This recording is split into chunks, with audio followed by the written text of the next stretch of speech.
What's the story, Morning Glory? What's the word, Hummingbird? This is going to be the review, a very short review of the Real Housewives of the OC. Loose Lips and Lawsuit, Season 12, Episode 2.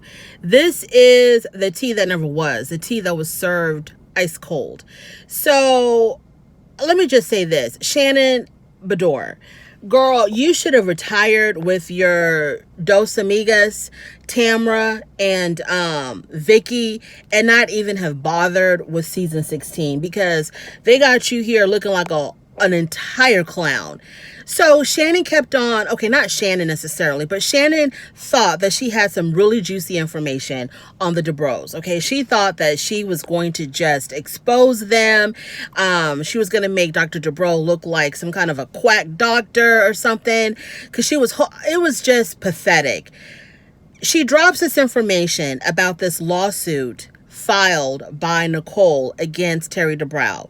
She tells this to MJ, and I'm going to be referring to Emily and Gina as MJ just to save time, because, you know, Tweedledee, Tweedledum, they're always together. It's just easier for me to say MJ. Okay, so she drops this lawsuit information on MJ, and I'm thinking that, of course, she was expecting them to go and tell Heather and put this out on the show and completely expose Dr. Dubrow to embarrass them. Shannon's whole intent was to embarrass the Dubrows. So, and then not just to embarrass the Dubrows, but to also make it look like it wasn't her that did it. That it was actually, you know, MJ that did it. And of course, you know, Shannon knows that Gina cannot hold water, and that she was going to go blab this all over the place. And she was definitely going to take it back to Heather. So this tea that Shannon wanted to spill on the Dubrows was just about how Nicole had filed this lawsuit. Coming to find out, this lawsuit was filed 20 years ago. So at the party, Gina brings it to Heather. You know, Shannon told us that this girl, Nicole, who you're so chummy with, you know, that you're showing this gracious hospitality to, this woman actually sued your husband. And so Heather was, I guess, taking it back. I guess Heather didn't know about it, because Heather was just like, she was about to leave the show. She runs upstairs to her husband. The producers are following her or whatever the hell. And she's just like, I'm done. I'm off the show. Stop filming. I'm done. And so I'm thinking, okay, Heather's done. She's not going to be on the show anymore. So then Heather and Terry come downstairs, and they go and they talk to Nicole. And Terry's like, are you Nicole Weiss? And Nicole just sits there, because I think Nicole was drunk out of her mind.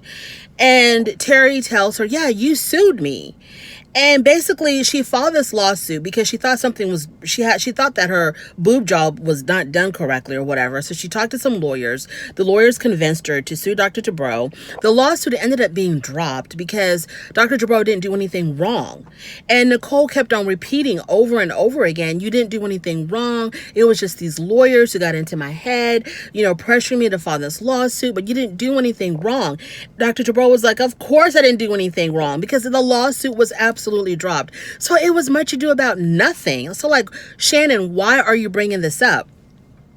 So Heather confronts Shannon and Gina. She tells Gina, first of all, you know how they say don't shoot the messenger? Well, I'm shooting the messenger. You should never have brought that up. If it doesn't exist in my world, it just doesn't exist. I'm not concerned about it. Basically, like, you know, ignorance is bliss. If I didn't know about it, just leave me alone. I don't want to know about it. It wasn't meant for me to know or whatever. Just like leave it alone.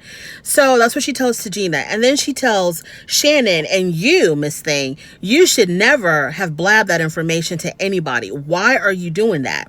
And Shannon tries to be all apologetic, and Heather's like, you know what, I'm through. I'm done with both of you. She stops the whole party. She dismisses the caterers. All that delicious sushi completely gone to waste. I really hope that she allowed the caterers to take the sushi home. But all that sushi went to waste. She stopped everything. People are leaving, and Shannon tries to find Heather. She runs into Heather somewhere in one of her many, many large hallways, and she's like, Heather, I just really wanted to say I didn't mean to hurt you, and I didn't mean it. I didn't want you to get hurt. All this nonsense. And Heather's just like, we had our rough patches, and I really thought that we could start over and we could start fresh. I just don't understand why you did this. And I'm just really disappointed in you. And then she leaves. She walks off. So then Shannon is forced just to walk down this really long hallway all by herself. And I think that the cameras were on her a little bit too damn long, because damn, she walked a damn mile down that hallway. And all you can see is, her shoulders are slumped over and her hands are in her pockets of her dress. And she's just disappearing down this hallway, and you hear the clickety clack of her high heels, and it's a really sad scene, and I'm pretty sure we're going to be seeing that scene again many times. So then Heather decides to meet with MJ for lunch or whatever, to talk about what happened the next day. And so the three of them meet for lunch, and they explained to her, we're really sorry for ruining your party, blah, blah, blah.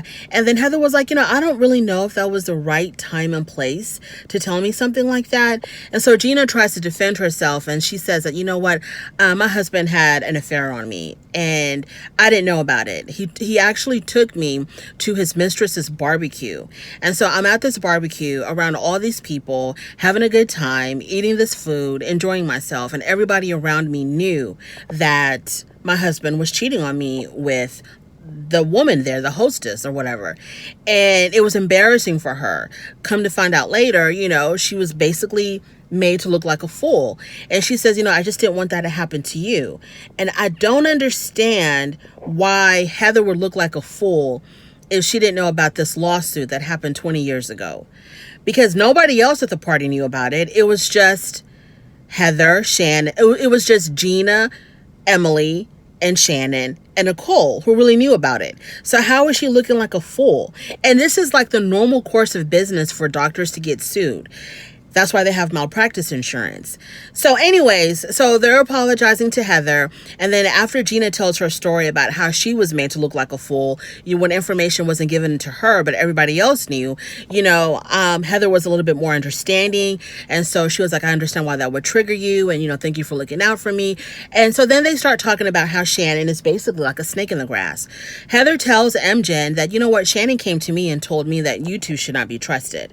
But then again, she turns around and she divulges information to you that she claims she didn't want y'all to tell anybody about. So she shares this information with y'all in confidence, but then she tells me that y'all are not to be trusted and that y'all are very manipulative. So that gets MJ going. So they're like, I guess they have it in now for Shannon. So Shannon calls up Noella, her one and only friend. By the way, at the party, when everything blew up and Shannon was basically like abandoned by everybody, Noella was like constantly following her around, like, trying to console her, trying to comfort her. I guess Shannon was just way too frazzled with what had been happening that she really didn't give Noella the time of day. So Noella was like, do you need a hug? Do you want us to leave? And Shannon was just kind of standoffish with Noella at the party. And there was one particular scene that troubled me was when Noella and Shannon were standing talking. Noella's trying to comfort Shannon, and she's like looking really sad at Shannon. She's like, do you think we should leave? Do you want us to leave?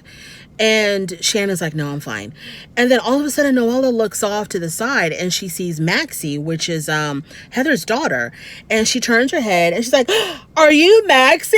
And then her face just brightens up like a Christmas tree. After looking all so sad and forlorn with Shannon, she turns and, oh my God, are you Maxie? And she runs off to Maxie and she goes, I'm bisexual too. And I was just like, what adult tells a child that? So then there's a flashback scene of when Noella first met Heather for the very first time, and she talks about her sex dungeon, and then she tells Heather that she's bisexual, and then Heather says, well, I have kids who are bisexual too, so I'm all in it. I'm all like, I support it. It's okay with me. And so I'm thinking to myself, because the mother tells you that her children are bisexual, or some of her children are bisexual, and she supports them, you feel comfortable enough going up to a minor and asking and telling them that you're bisexual, revealing to this minor child your own sexuality in a public place. Like, I wouldn't tell a child what I was as far as sexuality, bi, straight, gay, I wouldn't reveal that to a child that I don't know. So I thought that whole scene was really weird. I thought it was really inappropriate. This woman is so focused on sex that she doesn't understand boundaries. She doesn't understand when she's sharing too much. She doesn't understand when she's inappropriate. It was just cringy to me to see that. And then also, how do you know that anybody else in that vicinity around Maxie, who was at the party, because this is a party, there's people everywhere. How do you know that she would not feel comfortable revealing that at that moment to other people who overheard you? Like, what? Anyways, I thought that was just so wrong. And if I was Heather, if I was Heather and I knew about that, man, anyways, moving on. What else do I have to mention? So the next day, Shannon calls Noella. Now she needs Noella's friendship. So she calls Noella. Oh, thank you so much, for being there for me the night before. And it's like, okay, you're only calling Noella because you can't call Gina. You can't call Emily. You for sure can't call Heather. She probably has you blocked. You can't, so of course you're going to call Noella. Okay, Shannon, you don't belong on this show this season. This is not a good look for you. You should have stayed home or, go spend time with your tres amigas. This is not it. Shannon, this is episode 2 and you're looking like a jackass. You really are. So anyways, when Emily and Gina and Heather were talking, they were trying to figure out, why would Shannon do this? Why would Shannon try to dig up old, crusty, ancient, dusty information on your husband? And Heather said, the only thing that I can think of is, and she said, success breeds contempt.